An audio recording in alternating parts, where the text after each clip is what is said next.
Good morning and welcome to my review of Arsenal's game against Aston Villa last night at Villa Park, and that was a very disappointing performance. That was a very disappointing performance. Um, yes, there were a few changes to the side, so I don't even think tiredness was an excuse for this one.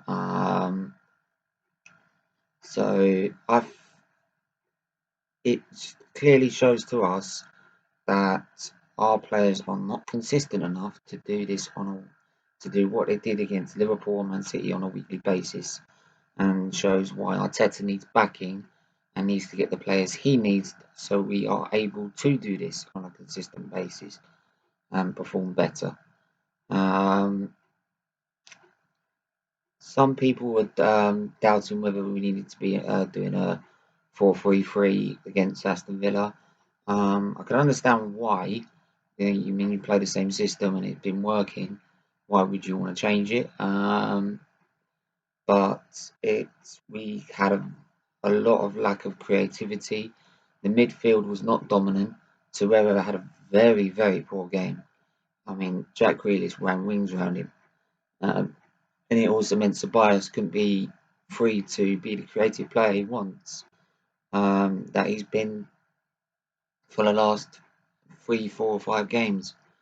Um, but even the top players themselves, Aubameyang, you, I think you could also probably say he was tired, but he was not great. He was very poor.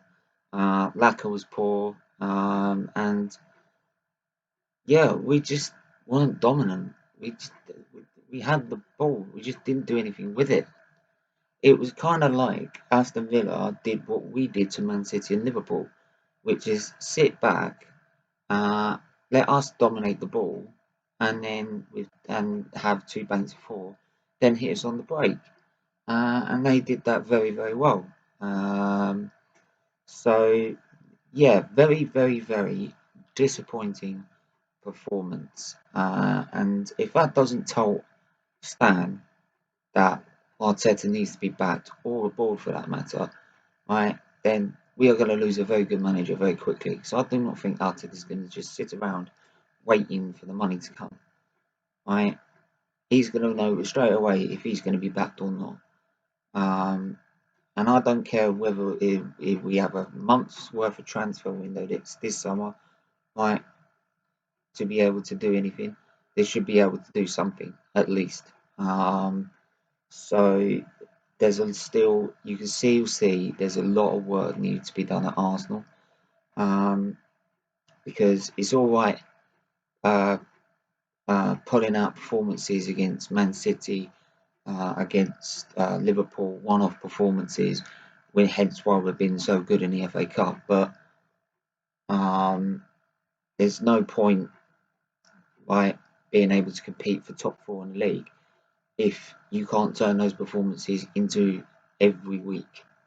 And with the likes of Chelsea strengthening, Man United strengthening, all the teams even above us, even Burnley, for example, strengthening, right? We are going to find ourselves very quickly falling very far behind from what used to be our rivals, um, unless the board acts. Unless the board acts. So, yeah. Um, so, like I said, a very, um, I think it was a big uh, bring back down to reality, for the whole club and the team to show that we are not um, what we've been playing so well recently, and that there is still massive improvements needed to be made. So with that, I'm going to get into my player ratings for this game, and I don't think anyone's going to get higher than them. And no one, I don't even think is going to get an 8 in that game. They were that poor. If they're also trying to fight for a place in the FA Cup, they might as well not bother. Right? If they're going to play like that, they're not going to bother. They might as well not bother turning up for the game, because they're not going to get in the final playing like that. if you're worried about getting injured, right, and playing like that because you're worried about getting injured for the final, right, then what's the point? Right? What's the point? You need to show that, especially those players who weren't playing against Man City, they need to show that they are eligible to be able to be good enough to pick for the Chelsea game. And if you're not going to go in for the tackles, the 50-50s, dominate the ball, dominate possession, go for, be creative and be on the front foot, then you're not going to get inside. Simple as that. So, but with that, I'm going to get into the player ratings. In goal, Emi Martinez. He's the only one, and I feel that comes out with any credit, and we all know he's going to be in the final. But again, a solid performance. Great saves were needed. The goal, couldn't do anything about the goal. It was an absolute brilliant strike by Trezeguet. So I'll give him a 7. Holding, 5, just under average. He wasn't great. He wasn't brilliant, but wasn't great. Right? He wasn't. He was in. He's in the middle. He's 5'6". He wasn't. David Luiz, again, 5. Just. And I think David Luiz at the minute, whenever he plays with Kolasinac alongside him, he's so much more poorer because he's having to worry about what Kolasinac is doing. Right? Whether he has Tierney there, he doesn't have to worry about him because he knows Tierney's solid. But if he's got Kolasinac, it's like he's having to do 2 jobs at once because he knows how shit Kolasinac is. And it just proves Kolasinac shouldn't be anywhere near this fucking side. The only thing he should be near is a frigging airport, right, with his bags packed. Right, moving on to him. 4. No, 3. Right, no good whatsoever. No good whatsoever. Wasn't strong in defence. Passing was poor. It's just showing that he needs to go. He needs to go. End of story. Right. Right. So Suarez, 4, didn't have a good game. Didn't get forward. Unlike Maitland-Niles and Bellerin, who have been exceptional. Right. Didn't get forward. Wasn't commanding on down the wing. Wasn't pushing Aston Villa back. And struggling even to check it to track the runners as well. Very, very poor performance. You expect a lot better from Cedric because he has been pretty good so far. So 4. Ceballos, a 5. He was better in the second half when Torreira came off for Xhaka because with Xhaka alongside he could be more creative. But again, struggled to create anything.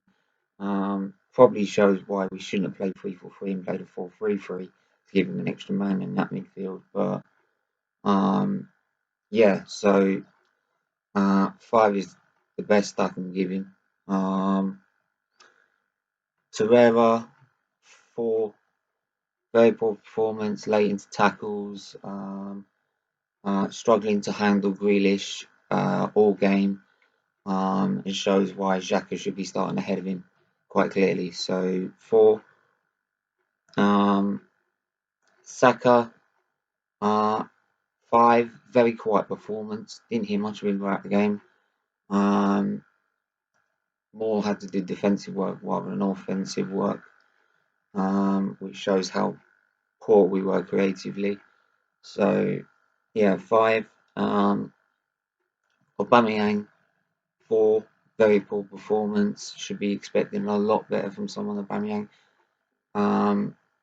If he was that tired, right, maybe you could question Arteta for starting him, but again, even tiredness or not, you should expect a better performance from the likes of Aubameyang. So 4 and Lacazette. Um, yeah, Lacazette. Uh, 4 again. His hold-up play wasn't as good. Um, Late into tackles, and which resulted in a yellow card. Um, yeah, struggled to bring players into the game, and just all round not good at all. So yeah, there we go. There's my play ratings. This is my review. Very lacklustre performance. Should expect better against Watford on Sunday. Hopefully the players have freshened up by then. We shouldn't be using time as an excuse. But even then, during this game, there were enough changes to not use that as an excuse. So yeah, hopefully we can round out the season against Watford with a win and cap off this campaign, which has been a dismal campaign. And the only highlight is the FA Cup final. So yeah, let me know in the comments below if you agree with the player ratings. Leave a like on this video, and if you're new, hit that subscribe button. It will mean a lot to me, the channel, and the charity I volunteer for. Yeah, and until then, I'll be back with a preview to the Watford game later this week. So yeah, until then, take care and stay safe, stay well.